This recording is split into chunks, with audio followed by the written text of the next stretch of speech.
ልዩ ህይወት እንዲኖርህ ልዩ ነገሮችን ማድረግ አለብህ። ይህ ማለት ስራህን መውደድና ጠንክሮ መስራት ማለት ነው። አንተ የምትፈልገውን የወደፊት ህይወት ማንም ሊፈጥርልህ አይችልም። በዚህ ምድር ላይ የምንኖረው አንድ ጊዜ ብቻ ነው። ያለን እድል አንድ ነው። ህይወት ምክንያት ለሚደረድር በጣም አጭር ናት። አይኖችህን ጨፍነህ ህልምህን እንድታይ እፈልጋለሁ። ከምቾት ቀጠና ኮምፎርት ዞን ውጣ። ሁላችንም እንደ ተራ ሰው ብንነቃ ኑሮ ሁላችንም እኩል እንጀምር ነበር። ነገር ግን ክስተቶች፣ ነገሮች፣ ሰዎች ወይም ህይወት ማንነትን እንዲወስኑ ላለመፍቀድ ወስነሃል። ይህ በውስጥህ ልትወስነው የሚገባ ውሳኔ ነው። ለዚህም ሌላ ማንም ተጠያቂ አይደለም። እስኪሰማህ ወይም እስክታየው ድረስ መጠበቅን አቁም። ውድቀት ዘላቂ የሚሆነው ተመልሰህ ላለመነሳት ስትመርጥ ብቻ ነው። ዛሬ የምታደርገው ነገር የወደፊት ህይወትህን ይወስነዋል። አሁን የምነግርህን 8 መሰረታዊ ነጥቦች ተግባራዊ በማድረግ ህይወትህን ቀይር። ይህንን ቻናል ሰብስክራይብ አድርግና እስከ መጨረሻው አብረኸኝ ሁን። Voice of Will, your daily choice. ነጥብ 1 መከራን ማሸነፍና ተራራዎችን መውጣት። ብቸኛው ተፎካካሪህ ራስህ ነህ። ሌሎች በውጭ በኩል እያሸነፉ ሊመስሉ ይችላሉ። ነገር ግን አንተ በውስጥህ እየተሸነፍ ከሆነ ያንን ማሸነፍ አለብህ። ወደ አእምሮህ የሚመጣውን ማንኛውንም አሉታዊ አስተሳሰብ ዝጋ። አእምሮህ 5 ደቂቃ ጨምር ሲልህ አሁኑኑ እንነሳለን በለው። ሜል ሮቢንስ እንዳላቸው የ5 ሰከንድ ህጉን ተጠቀም። አንድን ነገር ለማድረግ 5 ሰከንድ ብቻ ነው ያለህ፣ ካለበለዚያ ያ ስሜት ይጠፋል። ስለዚህ አትጠብቅ። ህይወት ወደ ኋላ ስትገፋህ፣ ሰዎች እንቅፋት ሲሆኑብህና በዙሪያህ ያለው ነገር ሁሉ ሲፈራርስ፣ የምትሰጠው ነገር ሲያልቅብህ ሌላ ብርታት ፈልግ። የምትፈልገውን ለማግኘት ማንኛውንም አስፈላጊ ነገር አድርግ። በራስህ ላይ እሳት ለኩስ። በስሜት የታላቅነት አስተሳሰብ ጽናትን እንደሚፈጥር ያውቃል። ጽናት ደግሞ ወደ ቀጣዩ ስኬት ይመራል። ነጥብ 2 የመስዋዕትነት ኃይል እና አሉታዊነትን መተው። ከባድ ስራ ውጤት ያመጣል። ጥሩ ምርጫዎችን አድርግ። ያኔ ጥሩ ነገሮች ይከሰታሉ። ትክክለኛውን ነገር ለማድረግ የተሳሳተ ጊዜ የለም። ጠንክሮ መስራትና ጥሩ ምርጫዎች ለህልሞችህ እድሎችን ይፈጥራሉ። አሁን ባለህበት ህይወት የተፈረደብህ አይደለህም፣ የመረጥከው ነው። ባለፉት ዓመታት የተረዳሁት ነገር አቅልዬ የማያቸው ነገሮች ዋጋ እንዳስከፈሉኝ ነው። 1 ሚሊዮን ብር ማግኘት ቀላል ነበር። ከባዱ ነገር ግን ይህ በእኔ ላይ ሊከሰት እንደሚችል ማመን ነበር። ሁላችንም የሆነ ነገር መሆን እንፈልጋለን፣ ነገር ግን ወደ ምክንያቶች ማዘንበልን ማቆም አለብን። አዲስ አስተሳሰብ ሊኖርህ ይገባል።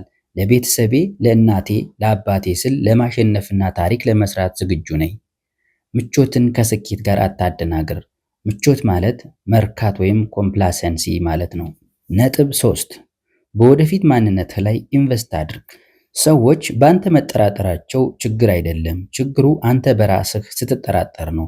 በራስህ ስትጠራጠር ምንም ነገር አይከናወንም። በራስህ በችሎታህና ማሸነፍ እንደምትችል ማመን አለብህ። ህይወት ምክንያት ለሚደረድር በጣም አጭር ናት። የሚያስፈልገው ዲሲፕሊንና ጽናት ነው። ምክንያት የሚደረድሩ ሰዎች ከግብ እንዳይደርሱ ታስረዋል። ህመም የማይቀር ነው። ያለ ህመም የሚገኝ የህይወት ጎዳና የለም። የምትፈልገውን ማንነት ለማግኘት ህመምን ማለፍ አለብህ። ላጤ ብትሆን፣ በትዳር ውስጥ ብትሆን፣ ነጋዴ ብትሆን ወይም አስተማሪ፣ ህመም የማይቀር ነው። ለዚህ ህመምን ምረጥ።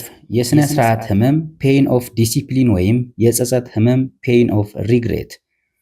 ነጥብ 4 በሥነ ሥርዓት እና በታማኝነት በትኩረት መቆየት። አሉታዊነትን አጥፋ። ራስህን ተቆጣጠር። አስተሳሰብህን ቀይር። ለራስህ አስተሳሰብ ተጠያቂው ህይወት ሳይሆን አንተ ነህ። አሁንም በህይወት አለህ። ልብህ እየመታ ነው። ጉዞ መቀጠል አለበት። በመውደቅህ ህይወትን አትውቀስ። ከሁኔታዎችህ በላይ ጠንካራ መሆን አለብህ። ራዕይህን መጻፍ ጀምር። ግቦችህ ምንድን ናቸው? በገንዘብ፣ በግንኙነትና በመንፈሳዊ ህይወትህ ምን ማሳካት ትፈልጋለህ? ውሳኔው ያለው በአእምሮህ ውስጥ ብቻ ነው። 2 አማራጮች አሉህ፣ ተስፋ መቁረጥ ወይም መነሳት። ዛሬ ያንተ ቀን ነው። ተነሳና የትላንትናውን ማንነትህን አሸንፍ። በየቀኑ ከትላንትናው በ1% የተሻልክ ለመሆን ሞክር። እነዚህን እንዲረዳህ 3 ነጥቦችን ልንገርህ። 1ኛ ስራህን አጥና። በየቀኑ ወደ ስራ ብቻ አትሄድ፣ ስራህን በሚገባ አጥናው። 2ኛ ስራህን መዝን። ከቀን ወደ ቀን፣ ከሳምንት ወደ ሳምንት አፈጻጸምህን መዝን። 3ኛ በስራህ ላይ አንሰላስል። ቆም ብለህ በምታደርጋቸው ነገሮች ላይ አስብ። በመጨረሻም በሚሊዮን የሚቆጠሩ አነቃቂ ንግግሮችን መስማት ትችላለህ። ነገር ግን ተነስተህ ለመስራት ውሳኔው ያንተ ነው። ካለህበት አማካይ አቬሬጅ ደረጃ ወይም እጅግ አስደናቂ ፌኖሜናል ደረጃ ተሻገር። በታላቅነትህ እመን፣ ተነሳና ስራ። ነጥብ 5 የሥራ አፈጻጸምን ማሳደግና የኃላፊነት ዋጋ። ተጨማሪ ገንዘብ ከፈለክ፣ እድገት ከፈለክ ወይም ደግሞ የሚታወስ አሻራ ሌጋሲ ጥለህ ማለፍ ከፈለክ ማደግ አለብህ። ባለህበት ቆመህ በዙሪያህ ያሉ ነገሮች ያድጋሉ ብለህ ማሰብ አትችልም። ሁል ጊዜ የምታደርገውን ነገር ጥሩም ይሁን መጥፎ ማድረጉን ከቀጠልክ ሁል ጊዜ የምታገኘውን ውጤት ብቻ ነው የምታገኘው። አሁን ማድረግ ያለብህን አድርግ። ከዚያም ሁሉም ነገር ሲጠናቀቅ ወደኋላ መለስ ብለህ ስኬትህን እና ውጤቱን ታያለህ። የሥራ አፈጻጸምህን ወይም ፐርፎርማንስ ካሳደግ ክፍያህም ያድጋል። አፈጻጸምህ ሲጨምር ኃላፊነትህም ይጨምራል። አሁን ያለህን ኃላፊነት በአግባቡ መወጣት ካልቻልክ ማንም ሰው ተጨማሪ ኃላፊነት አይሰጥህም። የወደፊት ህይወት በጣም ውድ ነው። ሁላችንም ልንደርስበት የምንመኘው ግብና ልንሆን የምንፈልገው ማንነት አለ። ነገር ግን ብዙ ጊዜ ግባችንን የማንመታው ዋጋውን ስላልተመካከርንበት ነው። ነጥብ 6 አሁኑኑ መክፈል ያለብህ መስዋዕቶችን ክፈል። ይህንን በሶስት ከፍዬ ልንገርህ። አንደኛ፣ ጊዜህን መስዋዕት አድርግ። የምትፈልገው ቦታ ለመድረስ ጊዜህን መስዋዕት ማድረግን መልመድ አለብህ። ዓለም ተኝታ ሳለ ከጠዋቱ 9 ሰዓት፣ 10 ሰዓት ወይም 11 ሰዓት ላይ መነሳት ካልቻልክ የወደፊት ህልምህን ማሳካት አትችልም። በቀን ያለህ 24 ሰዓት ብቻ ነው። ጊዜህን በአግባቡ ተጠቀም። በየቀኑ ቴሌቪዥን ማየት ወይም በማህበራዊ ሚዲያ ላይ በማሳለፍ የምትፈልገውን ሰው መሆን አትችልም። ሁለተኛ፣ ከምቾት ቀጠና ውጣ። ስኬታማ ለመሆን ከምቾት ቀጠና መውጣት አለብህ። አንዳንዶቻችሁ መርዛማ በሆነ ግንኙነት ውስጥ ወይም ደግሞ በጤናችሁና በገንዘብ አያያዛችሁ ላይ ምቾት ተሰምቷችሁ ተቀምጣችኋል። ከዚህ የምቾት ረግረግ መውጣት የግድ ነው። ሶስተኛ፣ የቀድሞ ማንነትህን ተሰናበት። ለእያንዳንዱ አዲስ የህይወት ምዕራፍ አዲስ ማንነት፣ አዲስ ዲሲፕሊን እና አዲስ ትኩረት ያስፈልጋል። የድሮ ማንነትህን መስዋዕት ማድረግ አለብህ። ከ5 ዓመት በፊት ወይም ከሁለተኛ ደረጃ ትምህርት ቤት ስኬትህ ጋር መኖር አቁም። መስታወት ፊት ቁምና ለድሮ ማንነትህ ደህና ሁን በለው። በሚቀጥሉት 3 እና 6 ወራት ውስጥ በራስህ እንድትኮራ የሚያደርግ ነገር ስራ። ነጥብ 7 ፍርሃትን፣ ኩራትንና መጥፎ ልምዶችን አስወግድ። ለብዙዎቻችን ፍርሃት ምክንያታዊነት ወይም እቅድ ማውጣት በሚል ጭንብል ተሸፍኖ ይመጣል። እኔ የምፈራው መጀመርን ሳይሆን መቼም ቢሆን ሳልጀምር መቅረትን ነው። እኔ የምፈራው ያለኝን እምቅ አቅም ፖቴንሻል ሳልጠቀምበት መሞትን ነው። እንዲሁም መጥፎ ልማዶችን መስዋዕት አድርግ። ክብደት ለመቀነስ ጣፋጭ ነገሮችን፣ ለገንዘብ ነፃነት ደግሞ አላስፈላጊ ወጪዎችን መተው አለብህ። አንዳንዴ ማህበራዊ ሚዲያ አገልጋይ መሆን ቀርቶ ጌታ ይሆናል። ያንን ልትቆጣጠረው ይገባል። እየገደለህ ያለውን ነገር መርጠህ አቁም እያልኩህ ነው። ነጥብ 8 የወደፊት ማንነትህ እንዲያመሰግንህ አድርገው። ልዩ ለመሆን ተራ መስዋዕትነት ማቅረብ አትችልም። ለማይጠቅሙህ ሰዎችና ሁኔታዎች እምቢ ማለት አለብህ። አሁን ብትለፋ ወደፊት ትበራለህ። ቀላል እንደማይሆን አልዋሽም። ተስፋ የምትቆርጥባቸው፣ የምትወድቅባቸው ቀናቶች ይኖራሉ። ነገር ግን መሸነፍን አትቀበል። አልሸነፍም እማራለሁ እንጂ የሚለውን መርህ ያዝ። ይህንን እንድታደርግ የሚረዱህ 4 እርምጃዎችን ልንገርህ።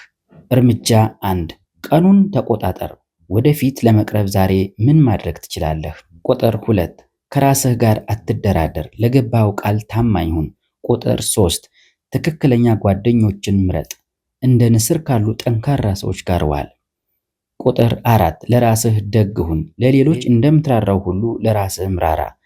ነገር ግን ግልጽና ጠንካራ ሁን። ዛሬ የምታፈሰው ደም፣ ላብና እንባ፣ የምታጣው እንቅልፍና የምታዋቸው መርዛማ ሰዎች ሁሉ ዋጋ አላቸው። ወደፊት ስኬት ላይ ስትደርስ የወደፊት ማንነትህ ተስፋ ስላልቆረጥህ አመሰግናለሁ ይልሃል። ጠላቶችን ለስኬት ማገዶ አድርጋቸው። ችግሮችና መከራዎች ወደ ታላቅነትህ የሚወስዱህ መንገዶች ናቸው። ክብርና ታማኝነት ይኑርህ። መስተዋት ውስጥ ስትመለከት የምትወደውን ሰው እይ። ዛሬ የምትወስደው እያንዳንዱ እርምጃ ዋጋ አለው። ዛሬ ለማሸነፍ ታላቅ ቀን ነው። ልብ በል፣ ማንነትህ የሚወሰነው በትላንት ታሪክህ ሳይሆን ዛሬ ባለህ የአስተሳሰብ ጥንካሬ ነው። ይህ መልእክት ለህይወትህ ጠቃሚ ቁም ነገር ካስጨበጠህ ላይክ፣ ሼር እና ሰብስክራይብ በማድረግ ቻናሉን ደግፍ። በሚቀጥለው ጊዜ እስክንገናኝ ዓላማህ ላይ አተኩር። በዲሲፕሊን ጽና።